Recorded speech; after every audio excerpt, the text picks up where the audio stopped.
বিয়ের আগে প্রেম জমে, বিয়ের পর প্রেম কমে, এটি নিয়ে বিতর্ক হতেই পারে না। এটি তো দিনের আলোর মতো সত্যি।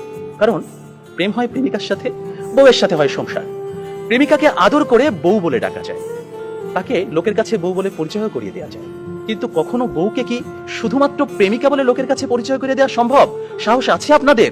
সর্বনাশ হয়ে যাবে, ভাত বন্ধ হয়ে যাবে। সুতরাং বিয়ে নামক একটি ঘটনার পর প্রেমিকাই থাকে না। যেখানে প্রেমিকাই থাকে না, সেখানে প্রেম জমবে কিভাবে? সেখানে প্রেম কমবে, প্রেম হারিয়ে যাবে। আবার প্রেমিকের দেয়া 2 পয়সার আলতা, কাঁচের চুড়ি কিংবা সস্তায় কেনা শাড়ি, এগুলো প্রেমের সময় প্রেমিকার কাছে থাকে আদরের, থাকে ভালোবাসার, থাকে যত্নের।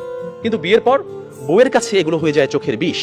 একজন সত্যিকারের প্রেমিকের প্রেমের উপন্যাসে বিয়েই কখনো শেষ পৃষ্ঠা হয় না। কারণ তারা জানে কোনো কোনো প্রেম না পাওয়াতেই পূর্ণতা খুঁজে পায়। তাই পৃথিবীর শত গল্প, কবিতা, উপন্যাসে প্রেমকে সাজানো হয়েছে না পাওয়ার বেদনায়। আর এজন্যই প্রেমটা আসলে বিয়ের আগেই, অর্থাৎ না পাওয়াতেই জমে। তাই অবশেষে আমি বলতে চাই, আমি যদি তোমাকে পাই তাহলে বিয়ের পর আমি হয়ে যাব দায়িত্বশীল পুরুষ। বিয়ের আগে যেমন ছিলাম লুতুপুতু প্রেমিক, যেমন ছিলাম আবেগী প্রেমিক, বিয়ের পর হয়ে উঠবো আমি দায়িত্বশীল পুরুষ। কারণ আমি জানি বিয়ের পর দায়িত্ববাদ দিয়ে প্রেম জমাতে গেলে সংসার টিকবে না। আমি পুরুষ, আমি রাখবো তোমায় বাহুডোরে, কখনো ভালোবাসার আদরে, আবেগী প্রেমিক হয়ে, কখনো বা স্বামীর দায়িত্বে। যেভাবে কবি বলেছেন, সাজিয়ে গুছিয়ে তবুও ঠিক কাব্য করে বলা গেল না।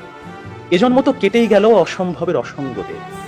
পরের জন্মে বয়স যখন 16ই সঠিক, আমরা তখন প্রেমে পড়ব। একজন প্রেমিকের থাকে দেখা না পাওয়ার কষ্ট, থাকে হৃদয়ের উত্তাল আবেগ।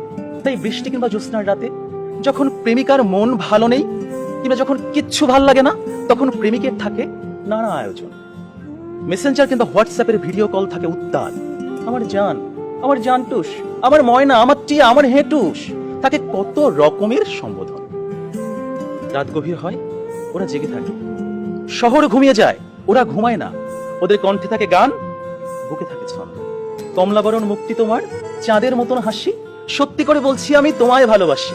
পান্তা ভাতে কাঁচামরিচ, গরম ভাতে ঘি, তোমার সাথে প্রেম করিতে আমার লজ্জা কি।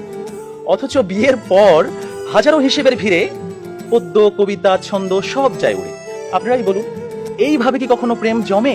বিয়ে নামক একটা ঠুনকো শব্দ কখনোই কিন্তু প্রেমের বিশালতায় বাধা হতে পারে না।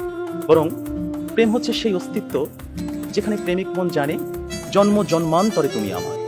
তোমার সাথে আমার বিয়ে হোক আর না হোক, তুমি আমারই ছিলে, আমারই থাকবে। হুমায়ুন আহমেদ বলেছেন, যে প্রেম যত গোপন, সেই প্রেম তত গভীর। কোনো এক বসন্তের বিকেলে সবাইকে ফাঁকি দিয়ে দুজনে 2 টাকার বাদাম, 1 ঠোঙ্গা ঝালমুড়ি, কিংবা কোনো একটা নির্জন কফি শপে 2 কাপ কফি, বুকে দুরু দুরু ভয়, কফির ধোঁয়ায় ধোঁয়ায় প্রেম জমে ঘি।